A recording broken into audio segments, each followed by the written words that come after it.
Assalamualaikum warahmatullahi wabarakatuh. Halo bapak-bapak dan ibu-ibu. Perkenalkan, nama saya Mulyade Perma, mahasiswa dari Stikes Saintika Padang. Program studi S1 Kesehatan Masyarakat akan menjelaskan tentang hipertensi pada lansia. Hipertensi adalah keadaan seseorang yang mengalami peningkatan tekanan darah di atas normal, sehingga mengakibatkan peningkatan angka morbilitas maupun mortalitas. Tekanan darah fase sistolik 140 mm air raksa menunjukkan fase darah yang sedang dipompa oleh jantung, dan fase diastolik 90 mm air raksa menunjukkan fase darah yang kembali ke jantung. Setelah saya menjelaskan tentang pengertian hipertensi, tentu bapak-bapak dan ibu-ibu bertanya, berapa sih tekanan darah normal pada lansia? Pada lansia, tekanan darah normal adalah dengan sistolik di bawah 120 mm air raksa dan diastolik kurang dari 80 mm air raksa, atau dinyatakan dengan angka 120/80. Sedangkan jika dikatakan hipertensi, maka memiliki sistolik dan diastolik di atas 140/90 mm air raksa. Bapak-bapak dan ibu-ibu, hipertensi ini sering dijuluki dengan the silent killer atau pembunuh diam-diam. Kenapa dikatakan demikian? Karena hipertensi ini sering terjadi kepada seseorang tanpa adanya gejala, atau gejalanya sangat bermacam-macam pada setiap individu dan hampir sama dengan penyakit lain. Menurut data WHO pada tahun 2020 menunjukkan sekitar 1,13 miliar orang di dunia menyandang hipertensi. Artinya, 1 dari 3 orang di dunia terdiagnosis hipertensi. Jumlah penyandang terus meningkat setiap tahunnya. Diperkirakan pada tahun 2025 akan ada 1,5 miliar jumlah penderita hipertensi. Penyebab hipertensi pada lansia. Hipertensi sering terjadi pada lansia karena perubahan struktural dan fungsional pada sistem pembuluh perifer yang mengakibatkan penurunan distensi dan daya regang pembuluh darah. Setelah mengetahui penyebab, selanjutnya bapak-bapak dan ibu-ibu tentu ingin mengetahui tanda dan gejala hipertensi. Apa saja sih tanda dan gejala hipertensi? Yang pertama, tanda dan gejala hipertensi, mengeluh sakit kepala. Yang kedua, lemas dan kelelahan. Yang ketiga, sesak napas. Dan yang keempat, nyeri dada. Yang kelima, mual dan muntah. Dan selanjutnya, kesadaran menurun.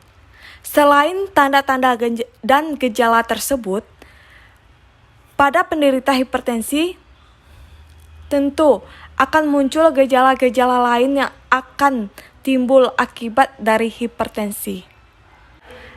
Etiologi hipertensi.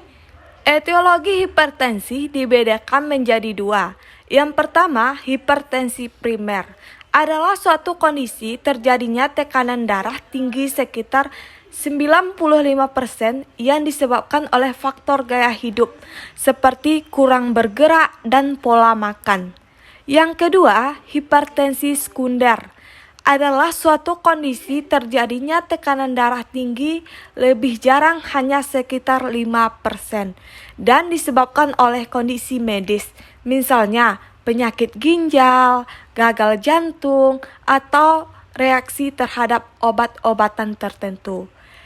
Seperti pada ibu-ibu, sering juga yang diakibatkan oleh konsumsi pil KB. Klasifikasi penyakit hipertensi.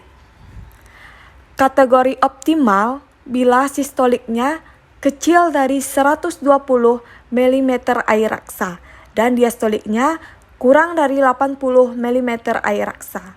Untuk kategori normal, sistoliknya 120 sampai 129 mm air raksa dan diastoliknya 80 sampai 84 mm raksa.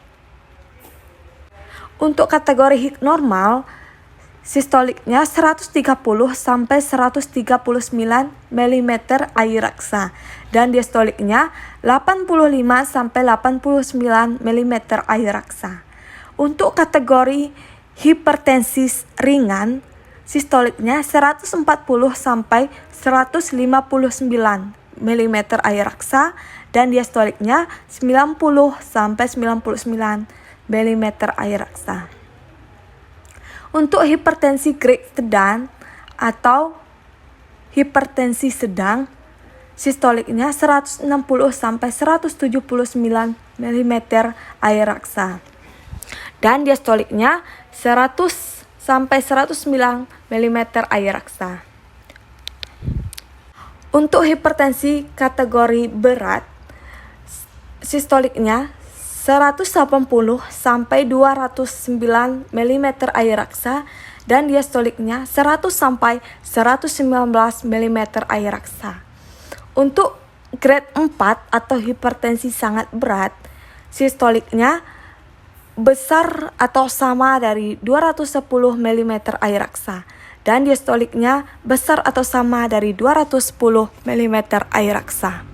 Faktor resiko hipertensi. Faktor risiko hipertensi ada dua. Yang pertama, faktor yang tidak dapat dirubah, yaitu keturunan dan usia. Faktor yang dapat dirubah yaitu konsumsi garam, kolesterol, kafein, kurang olahraga, stres, kebiasaan merokok, penggunaan kontrasepsi hormonal.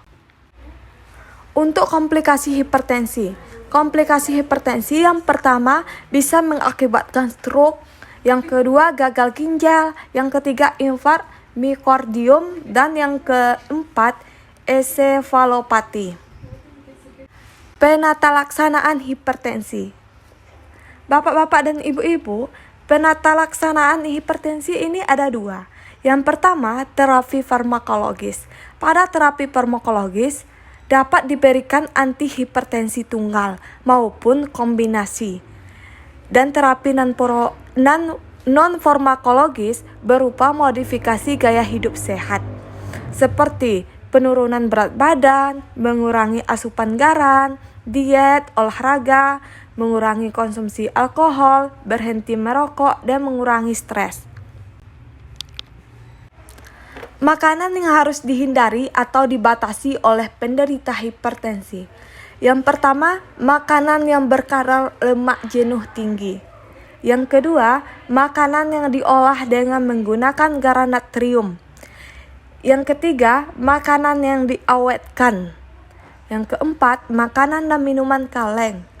Yang kelima, susu full cream, mentega, margarin, keju mayones, serta sumber protein hewani yang tinggi kolesterol, seperti daging sapi, daging kambing, kuning telur, kulit ayam, dan yang terakhir alkohol dan makanan yang mengandung alkohol seperti durian dan tape. Itulah informasi yang dapat saya sampaikan, semoga bermanfaat kepada bapak-bapak dan ibu-ibu. Ayo modifikasi gaya hidup agar hipertensi bisa dikendalikan. Hidup sehat. Wassalamualaikum warahmatullahi wabarakatuh.